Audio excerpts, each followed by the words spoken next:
Hi friends, my name is Jake. Welcome to Canadian Cutting Edge, and today we're taking a look at the Civivi LUMI.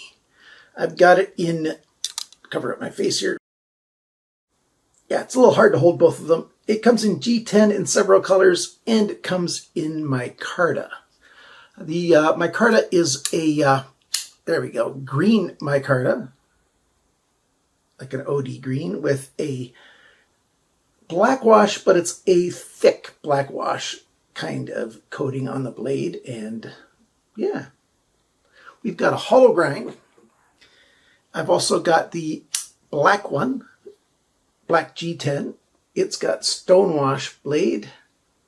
I think those are the only two options for the blades, is the stonewash and the black wash. It's polished G10, nice and thin. It's a end flipper, so it's just right on the end of the knife right there, and you can flick it right off the top with your index finger. Whoops! If I'm looking at my screen when I'm supposed to be looking at the lens. You know, the screen, lens. You can tell it looks a bit different instead of paying attention to what I was doing. So yeah, it flips that way, or you put your thumb over the top and flick it that way.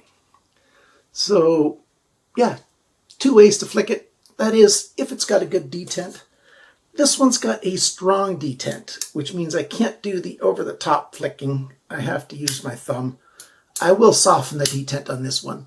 This is the one I'm going to be keeping with the G10, and I'll tell you why in the video. It's going to become part of my permanent collection. I will not be selling it. And that only happens to, less than 1 in 20 of the knives that I review that I decide to keep it. So I must like this thing quite a bit if I'm going to be keeping one of them, right? Why don't you want to find out? You do want to find out. Okay, hang on. We'll get to the tabletop and take a good close look, and I'll tell you what I like, what I don't like, and what's meh. Okay, stick around. Let's start off with a size comparison. Here's the Ontario Rat 1. Yeah, it's almost as long as the knife is open. It doesn't even fit all the way on the screen. This is not a knife to compare with the Ontario Rat 1. It's just not in the same ballpark. If you're familiar with the San Remo 110, and you should be if you're a longtime viewer of Canadian Cutting Edge, we've got something that's actually a little bit smaller than the 7010. We've got close to the same amount of cutting edge. It's about not even a 1/4 of an inch less on the LUMI. But yeah, same kind of knife, same kind of thickness on the handle. It's a similar kind of knife, but this is nicer. This has got 8CR 13 MOV. There are some special versions that's got Sandvik 12C27. This is Sandvik 14C28N. Quite nice for this knife. I'm quite happy with it.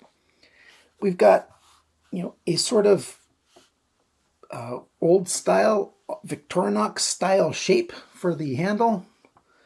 We've got, regular liners. They're highly skeletonized. Liner lock system right there. Lockup is as good as I can expect for, liners that are as thin as this. I wouldn't want it much earlier than that because it just wouldn't be safe. They're both locked up very much to the exact same spot, which is quite nice. We've got, whoops, I'm trying to do two things at once here. We've got very good access to the lock release, and there's jimping on there. I'm very happy with that, because there's a bit of a cutaway down here. Your thumb gets in there, no problem. Left or right, it works really well to disengage that lock. So very happy with that. We've got right and left pocket clip. You can put it on either side. It's too big. That's one of my cons for this knife, is this pocket clip is too big. I mentioned it before about Civivi. Going out this way, it stands out too far. You've got way more room in there than you need to. Since they've gone to flush screws, which is a great thing overall, now you can make the pocket clips thinner this way so that, they're even smaller in hand. It doesn't create hot spots in the hand, not really, but, it's just a little bit bigger than it needs to be. There's no lanyard hole. It's just nothing there. We've got open pillar construction, so we've got one post at the back here, and of course the pivot post, and that's what holds it together. And it works really well for what it is. That's all it needs. It's quite good. The G10 versions, I think they're all polished like this one is. The micarta one here, it's got a coarse micarta, and that's one of my big things that I like best about this. This is just a thin little knife, and it's got, you know, a stabby style of blade. And if you're going to use it to puncture into things, you don't have an awful lot of grip anywhere. The G10 is inset, the liners are exposed a little bit, and they're rounded off and smoothed off and slick. And you just don't have a lot of grip. Some of the best grip you have is your thumb over top of the logo on the pivot pin and, you know, the pocket clip. And that's what the best grip you've got. The G10, you know, being just a little bit coarse, gives a whole lot more grip for, you know, that kind of any stabbing kind of motion. You've got a hollow grind, bit of a drop point here, very fine tip on this thing. The sharpening from the factory is done quite badly, to be just frank. I've resharpened this one already, but I took all the measurements before I resharpened it. After I sharpened it, oh, this thing is a dream come true. This is awesome. I've got it at 18 degrees per side, and it's a wonderful little pocket knife. If you want something roughly this size, about 2.5 inches for the blade, it's just a great little knife for using. Nice little urban EDC, a small, I wouldn't call it a gentleman's folder, but a small businessman's folder. It's just fine. Of course, you don't have to be a businessman to carry it. I'm not really, well, technically I have a business, don't I? A YouTube company, technically. So the channel, I have to pay taxes on any income I make from YouTube, so I have to be registered as a business with the government. So, yeah, it's a nice businessman's folder. I quite like it. The sharpener's choil, I know I'm bouncing around quite a bit today. Sorry about that. I'm not really looking at my notes quite enough. The sharpener's choil is a shallow kind of choil. I quite like it. It's far enough down to end after the plunge, so it's not bad. I did take off just a tiny bit of the black coating right where my fingernail is when I sharpened it. So if you've got the stonewash version, you're not going to notice that anywhere near as easily if you do something like that when you're sharpening. Blade alignment. Both of these are very well done. It might be a little hard to see unless you've got a big screen, but they are right down the middle like they're supposed to be, especially the black one. It's harder to see. Well done. You've got, I'd like Civivi to start putting filler plates for where the pocket clip on the side that it isn't, where it's just cut out. I think that would look neater. But what you have is a T8 pin there, a screw, and an open hole. And then these other screws are T6s. We've got a T8 at the pivot. And then, of course, the non-spinning, externally indexed pivot pin. So we've got a totally round pin on the inside. I think that covers the externals and stuff. Let me show you how it's built. I haven't taken one of these apart yet, so you'll see it when I see it. Okay, so yeah, the T8 comes out just fine. The little T6 screw back here, you just have to take off the furthest back screw on the pocket clip. Not both of them, and then it comes apart, and now you can see a little bit better how they've made that back pin right there. Works just fine. We've got a captured stop pin, which is why you didn't see it externally. We've got tiny little ceramic ball bearings in a phosphor bronze cage, some skeletonizing here, and then 4 more holes here. I wish they would have skeletonized it more, and that's because the balance point is right there. So they could have made these, don't drop that on yourself, they could have made these holes a little bit bigger, maybe made them squares instead of round so that they, take away a little more steel. and lighten it up a little bit. And so that the balance point could get a little closer to the pivot, make the whole thing a little bit lighter. You know, it could benefit from being a little bit lighter. It's not heavy by any stretch. I'll give you all the measurements later on, but even a little bit lighter would be even a little bit nicer. I noticed something else as I was going to put it back together. They did put a little detent ramp right there. Haven't seen that from Civivi before. Maybe I just haven't noticed it. If you've not seen a Civivi before, this is what I was talking about with the indexing before. There is a bump right there on the handle scale, and then there's a notch right there on the pin. So yeah, very simply made, easy to work on. I'll put it back together now, and we'll talk about all the specs, measurements, and stuff like that. Just before I do the measurements, I want to tell you, I adjusted the detent on this while I had it apart. I've got a whole video series on that. If you haven't seen them, watch that series to learn how to do that. And now, yeah, I can do the end flip. I don't have it adjusted perfectly yet, but at least I can do the end flip now, as well as, of course, the thumb flip. So I've swapped them over after making the video, and I'm going to be keeping this one. I just think it looks stunning. And I know there's a lot of guys that like this all blacked out kind of look. One of my Patreon supporters is going to be getting this one at my next knife sale. Probably next month sometime. Please do not email me and ask me for this, because I don't sell knives separately outside of my knife sales. I used to, but I've stopped doing that because it's more fair just to give access to everybody at the same time, instead of, you know, selling them piecemeal as people email me. And I always give my YouTube Patreon supporters and my YouTube member supporters first access to all my knife sales. They get 48 hours access early. It looks good, doesn't it? Specs and all that stuff. 14C28 and Sandvik steel on this. It's a good stainless steel, good corrosion resistance, decent edge durability. Rockwell hardness is around 59 from most heat treatments on this steel. It's a good budget steel. And remember, the price of this stuff, it's under $50.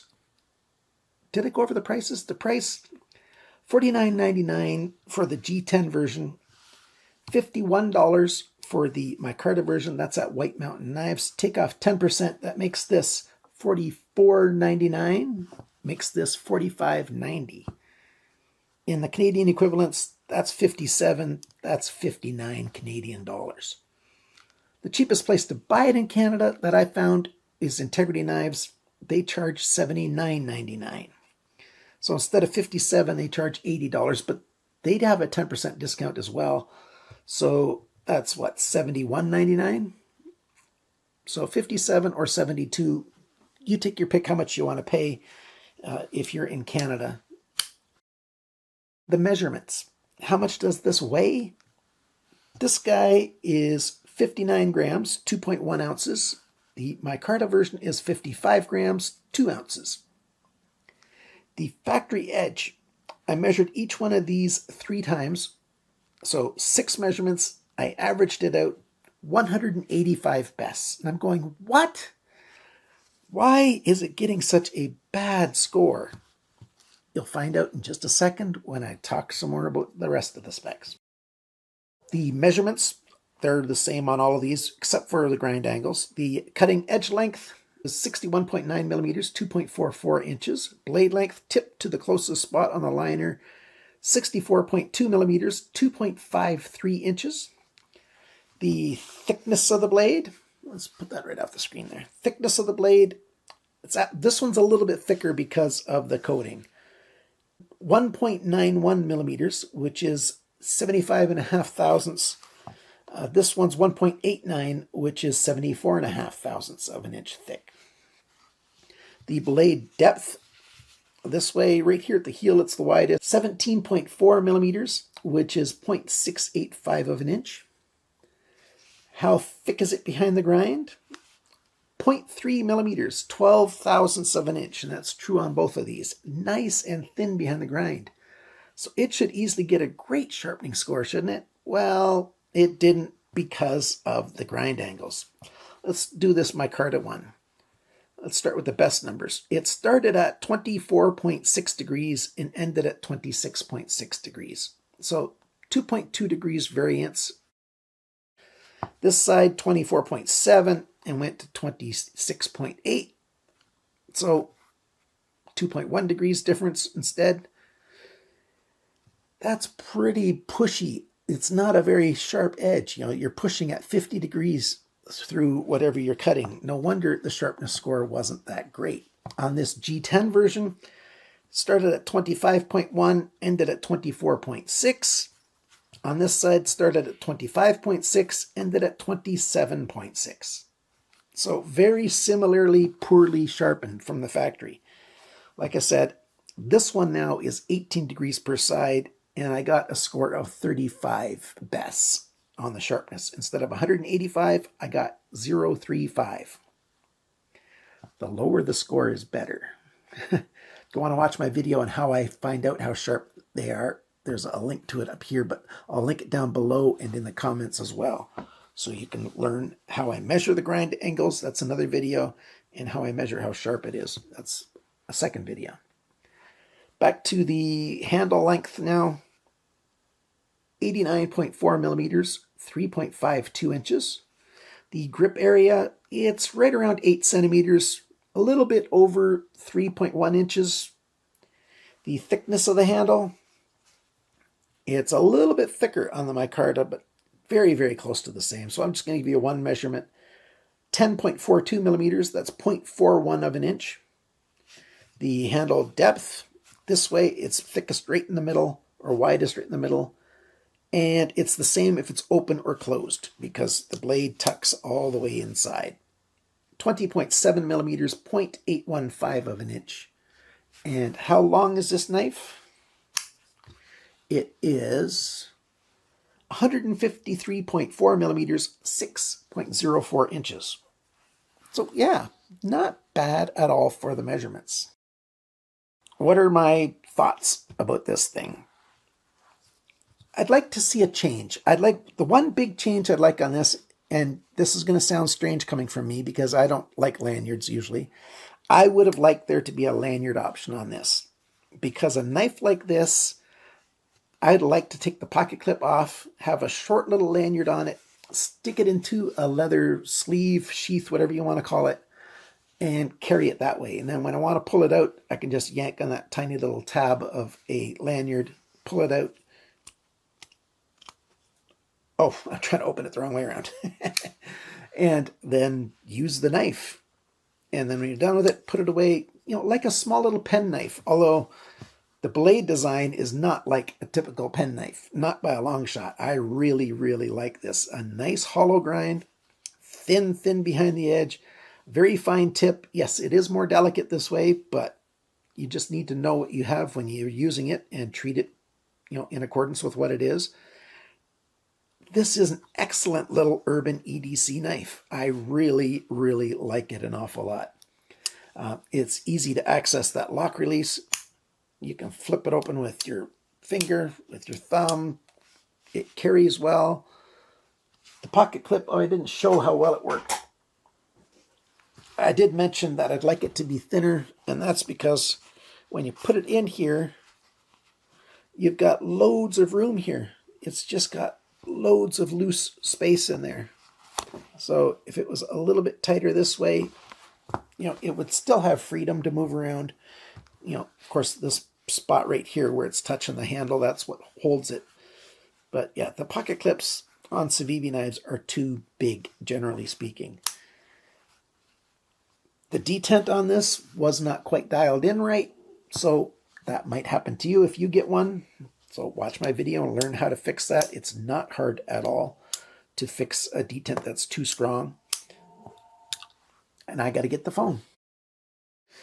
Thanks for liking, sharing, commenting, and subscribing. Thank you to my Patreon supporters and YouTube membership supporters. If you want to support the channel, look down below the video, patreon.com/CCE, or hit join below any of the videos. If you've not subscribed, consider doing that. It helps out. And remember, always cut towards your chum, not your thumb. Bye for now.